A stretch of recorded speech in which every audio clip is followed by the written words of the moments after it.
इसी प्रकार से महाराज श्री के श्रीमुख से कथा प्रसंगों का निरंतर आनंद लेने के लिए पूज्य श्री के आधिकारिक YouTube चैनल को जरूर सब्सक्राइब करें और बेल आइकन को दबा दें।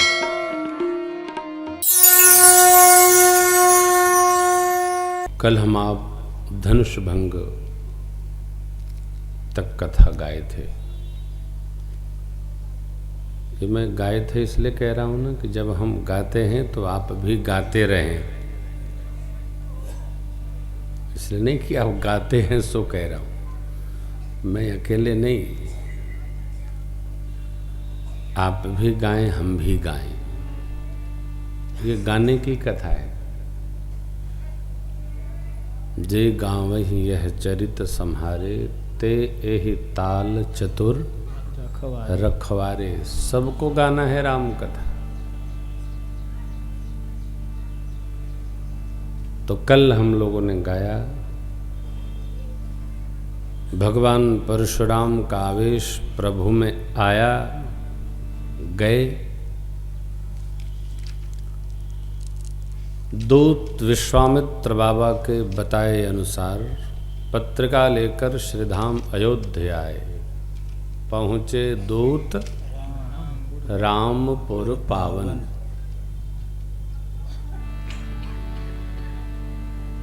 अयोध्या ये नहीं कह सकते मिथिला जैसी है। सब विधि पूरी मनोहर जानी। अयोध्या जी सभी पुरियों की सिरमौर है, मस्तकपुरी है।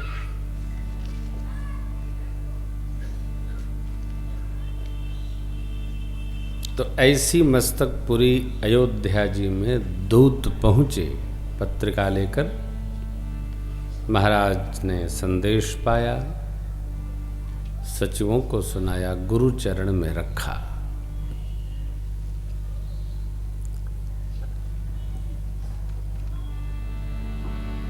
सत्कर्मों के प्रभाव से शुभ कर्म जीवन में अपने आप आते हैं।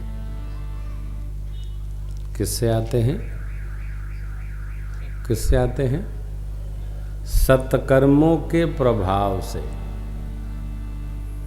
जब हम सत्य कर्म करते हैं, पुण्य कर्म करते हैं, तो उसके प्रभाव से सुख हमारे जीवन में स्वतः आता है।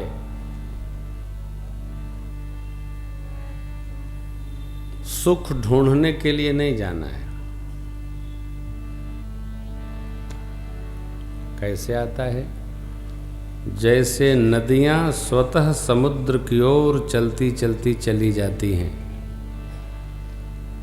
उसी प्रकार सत्य आचरण करने वाले जीव के पास शुभ कर्म, सुख अवसर, सुखद व्यवहार, शालीन व्यक्ति स्वतः चले आते। और ठीक इसका उल्टा भी होता है। मनुष्य के जीवन में जब कष्ट के क्षण आता है तो विचार करता है, मैंने कभी कोई पाप नहीं किया। अच्छा, तुमको कितने दिन का पता है?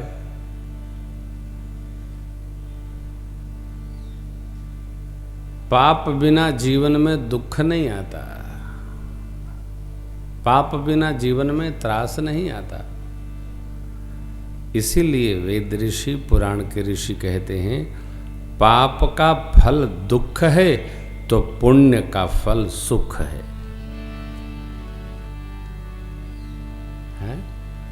ठीक?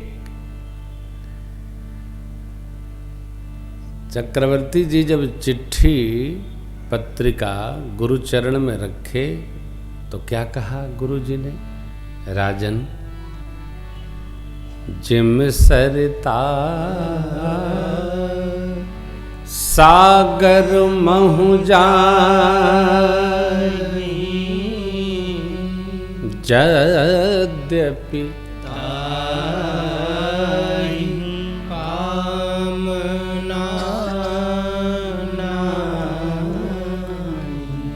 सीम सुख संपत्ति बिनहि बोलाए, धर्म शील पहि जाहि शोभाए। जैसे नदियां स्वतः स्वभावजन्य जाती हैं,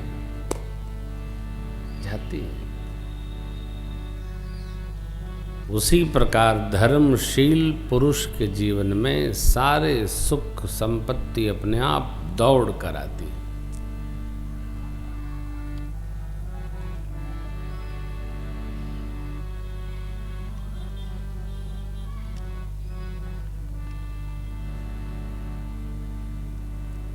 आजकल आदमी उसको समझदार मानता है जो दूसरे का सामान मार दे।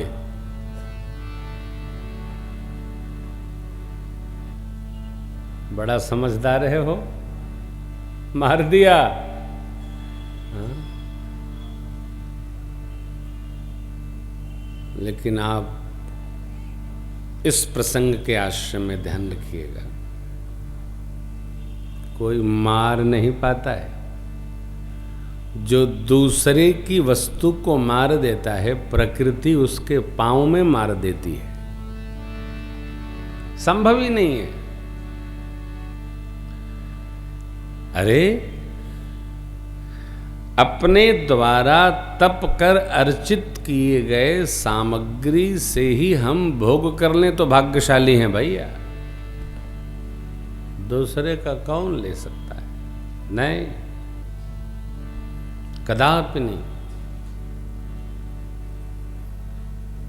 जब से मुझे पता चला है कि भगवान की कथा करके भी यदि दक्षिणा ली जा रही है तो उसका भी फल भोगना पड़ेगा, जितनी क्षमता से अधिक प्राप्त किया गया तो इसका भी कर्म फल है प्रकाश भैया। इसलिए हमने बंद करने को निर्णय लिया है। आपके पास जो आपकी थाली में प्रकृति ने भेज दिया वो आपका, और दूसरे की थाली से निकाल के लड्डू बर्फी भी खाएंगे तो उसका फल भोगना पड़ेगा। चारे चना सुदामा जी खाए थे,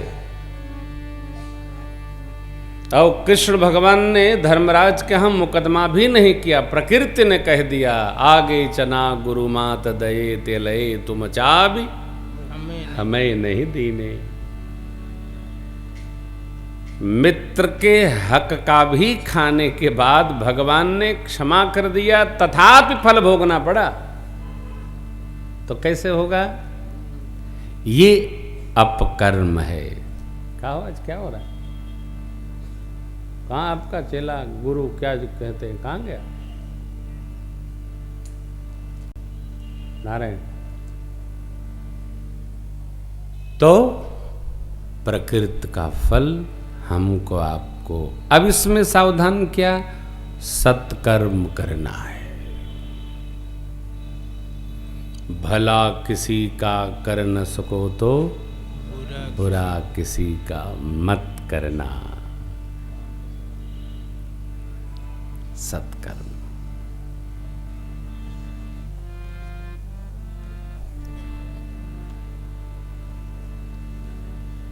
सच्चा कर्म।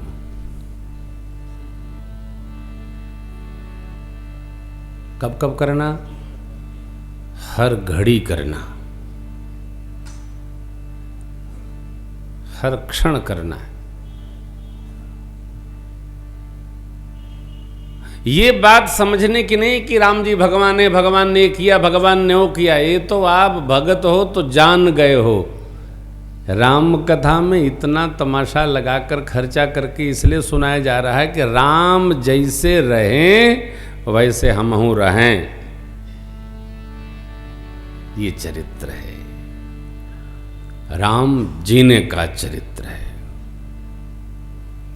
राम जानने का चरित्र नहीं है। आप राम जी को न मानिए, मैं नहीं कहता हूं कि राम जी को मानो, मानो मत, राम जी को जानो।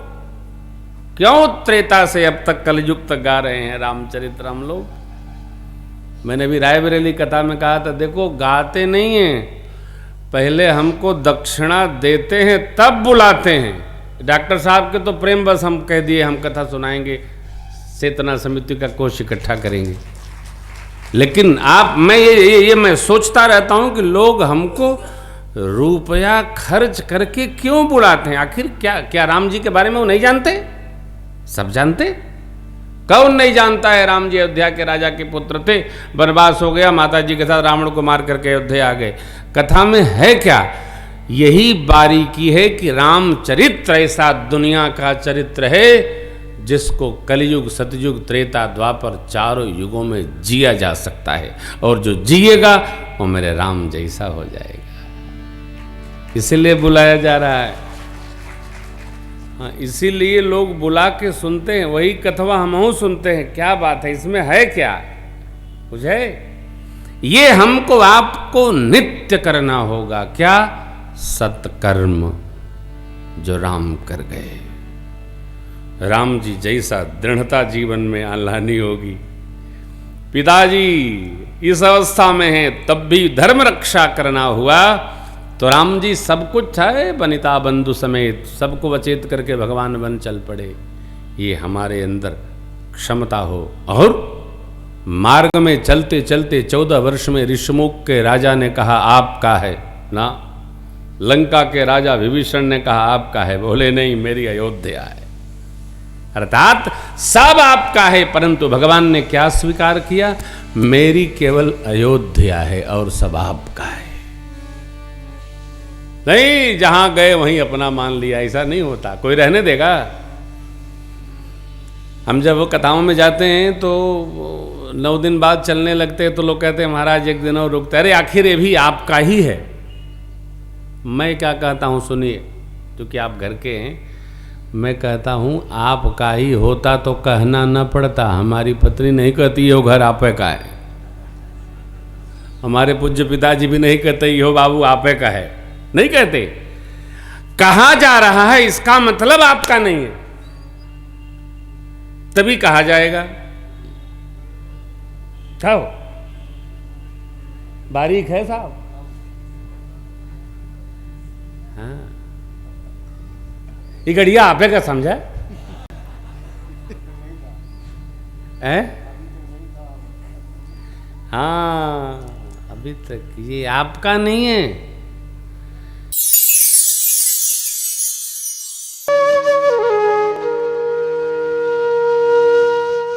इसी तरह सुनते रहिए, चैनल को सब्सक्राइब करिए, बेल आइकन को दबा दीजिए और पुण्य अर्जन के लिए अपनों में शेयर करिए।